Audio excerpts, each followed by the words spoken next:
미국의 트럼프가 내년 1월 20일에 47대 미국 대통령으로 취임을 합니다. 어제 첫 공식 기자회견 상대는 일본이었었습니다. 중국과 러시아, 북한까지 언급을 하면서도 한국에 대한 언급은 한마디도 하지 않았다. 이런 보도를 언론들이 쏟아냈습니다. 그러면서 한국 패싱에 대한 우려와 걱정을 하는 기사를 적고 있는데 대부분의 언론들은 일본은 매우 중요하다 이런 제목과 함께 한국은 언급조차 하지 않았다 이렇게 비판적으로 기사를 쓰고 있습니다. 깜나라 조진국 시간입니다. 그럼 과연 그럴까?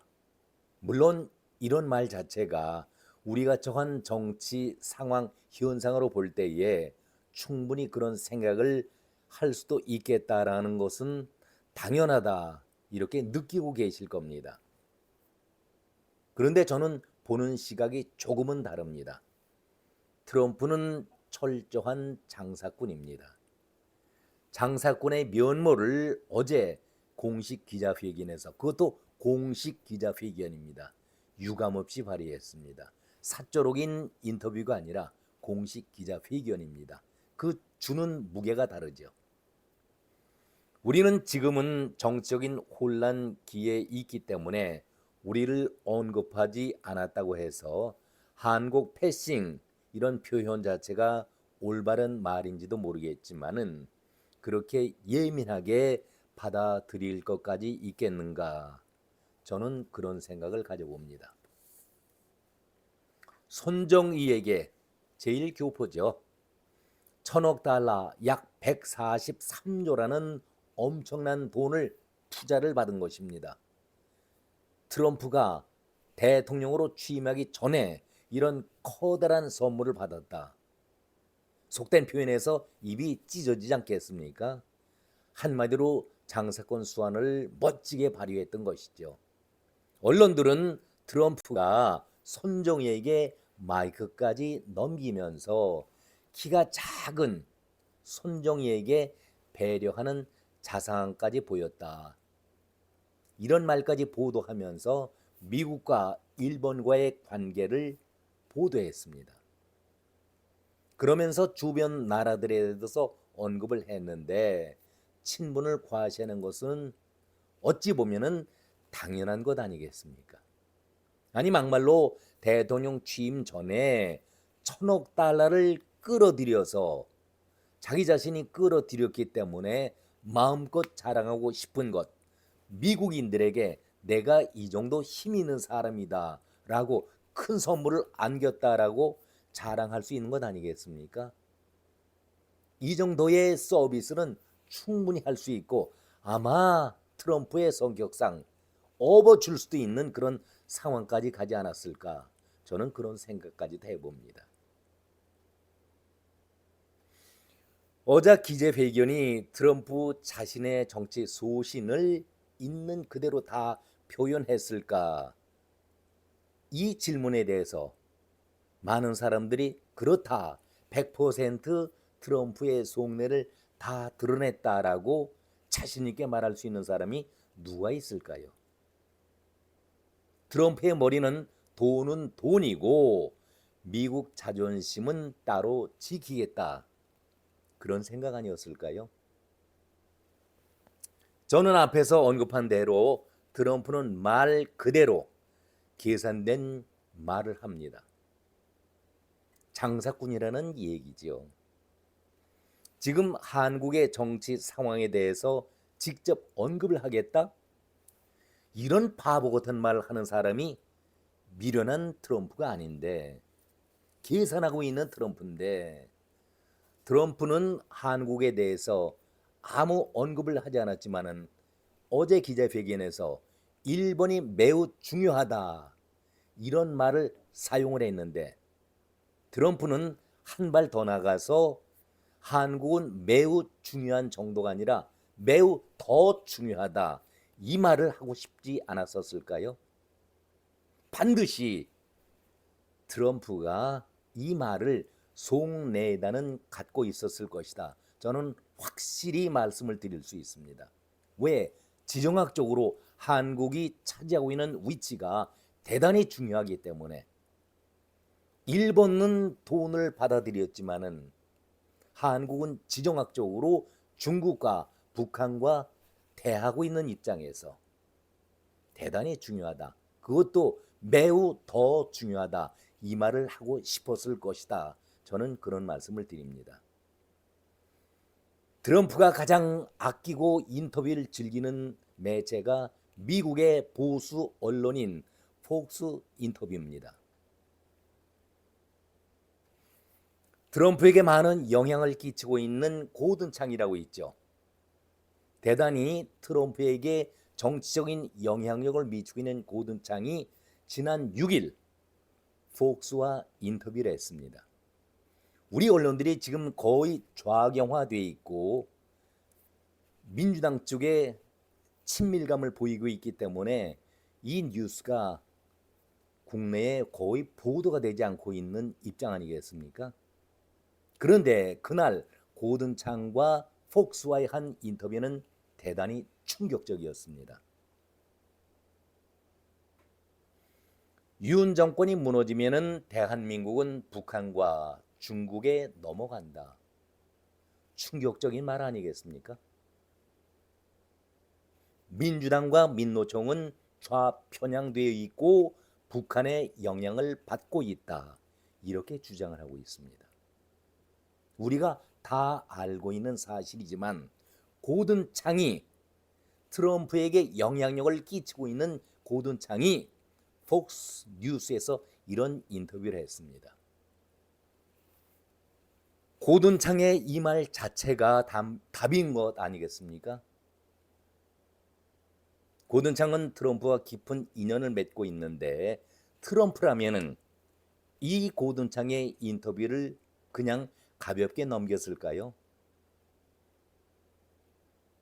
자, 4년 전에 트럼프 집권 때에 문재인과 어떤 관계에 있었는지를 참고해 볼 필요가 있습니다.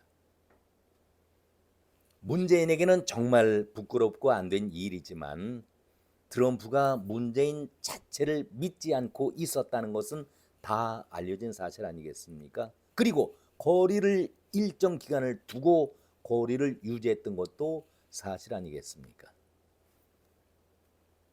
지정학적으로 한국은 대단히 중요한 나라라는 것을 누구나가 다 알고 있는데 사드 문제를 중국에게 일일이 정보를 제공해 준 사람이 문재인이었고 중국 방문 시에 문재인의 아부 아첨 얼마나 크게 달할 정도로 보여왔는데 푸대접을 어떻게 받았습니까? 개망신을 당해도 어떻게 일국의 대통령이 공식 방문 자리에서 이런 망신을 당할 수가 있었겠습니까? 이것으로 끝이 났습니까? 문재인이 백악관을 방문했을 때에 한국과 미국이 안방 건너방 다니는 그런 가까운 사이입니까? 미국까지 그것도 동부에 있는 워싱턴까지 백악관까지 가기 위해서는 열 서너 시간을 좋게 걸려서 가야 하는데 트럼프 만난 것은 단 3분 아니겠습니까? 뭘 뜻하겠습니까?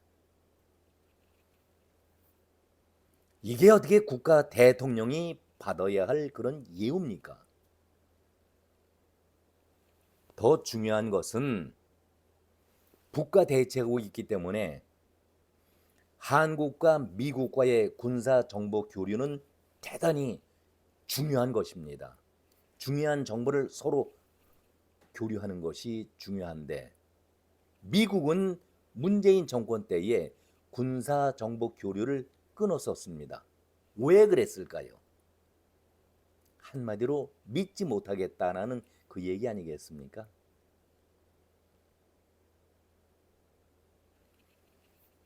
민주당 문재인 정권은 근본적으로 믿지 않겠다. 믿을 수 없다. 불신을 보여왔던 것 아니겠습니까? 이런 상태에서 굳이 트럼프가 한국에 대해서 이렇다 저렇다 말하는 자체가 어리석은 말이지요. 그런 바보짓, 멍청한 짓을 트럼프가 하겠습니까? 트럼프가 윤 대통령과 당선 직후에 서로 통화를 했었죠. 그때 나온 얘기가 뭐였습니까? 바로 아래 나와 있죠. 한국의 조선 기술을 높게 평가하면서 미국의 군함을 한국에서 수리하는 데에 협조를 구했다. 대단히 중요한 제안 아니겠습니까? 한국의 조선 기술을 높게 평가하면서 미국 군함 수리를 한국에서 보수하는 데에 한국에 맡기겠다. 도와줄 수 있겠는가? 아니, 미국의 자존심이 군사력인데 그 군사력을 문재인 정권이라면 의뢰할 수가 있겠습니까? 그러지 않아도 사드에 대한 정보를 중국에게 다 갖다 바쳤던 한국의 민주당 문재인이었는데 윤석열 정부를 믿기 때문에 미국의 군사 정보 시설을 모두 한국에 맡기고 수리 보수하겠다. 그런 제안을 했던 것 아니겠습니까? 차원이 다른 것이죠. 트럼프는 평소에 한국에 대해서 깊은 관심을 표명해 왔습니다. 돈 많은 나라 선진국이기 때문에 한국과의 관계를 더욱더 긴밀하겠다라고 평소에 대통령으로 다시 들어서기 전에도 평소에 이런 말을 쭉 해왔었습니다. 왜 이런 말을 해왔을까요? 취임 전에 일본 띄우기를 통해서 미 국민들에게 아주 커다란 선물을 안기려고 노력을 했었고 그 대상이 일본이었을 뿐 아니겠습니까?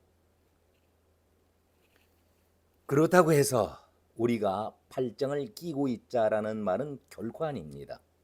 우리 경제인들도 정치와는 별도로 발빠른 행동을 보이고 있습니다. 정치가 그야말로 정신을 차려야 할 때이죠. 내일이면은 꼭 트럼프가 대통령으로 취임 한 달여를 앞두고 있습니다. 트럼프의 4년 임기가 문재인의 길을 다시 반복해서 갈까요? 문재인도 문재인이라는 것을 잘 알고 있는 트럼프가 더 친북적이고 노골적으로 북한에 대해서 호의적인 이재명과 민주당에 대해서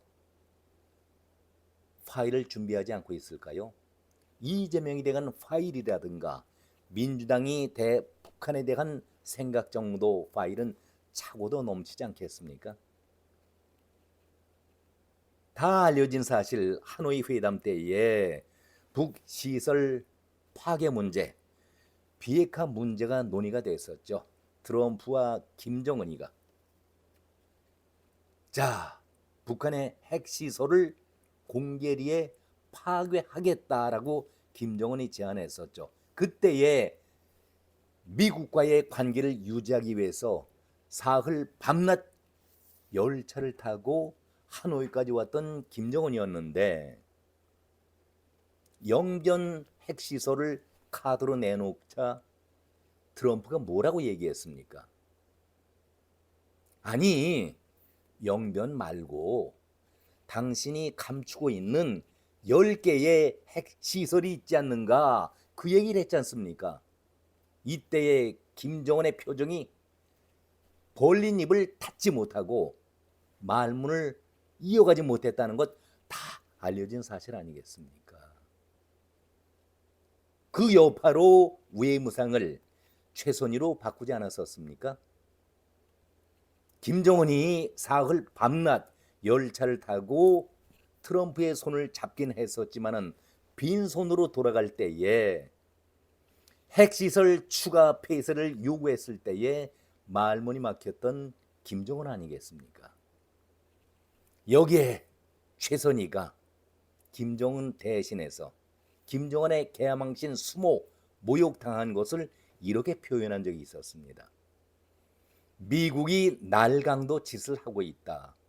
여러분 다 기억나실 겁니다. 목소리를 한층 높이지 않았었습니까?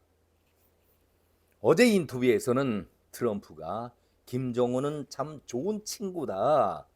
내가 잘 알고 있다. 이렇게 얘기를 했습니다. 한마디로 장사꾼 아닙니까? 아주 재미있는 표현입니다.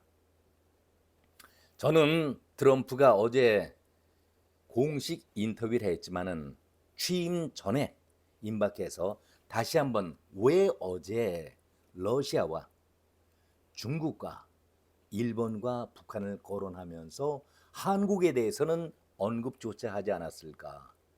뭐 제가 오늘 말씀드리면서 대충 얘기는 나와 있지만 좀 더 자세하게 집중적으로 보도 한번 해드리겠습니다.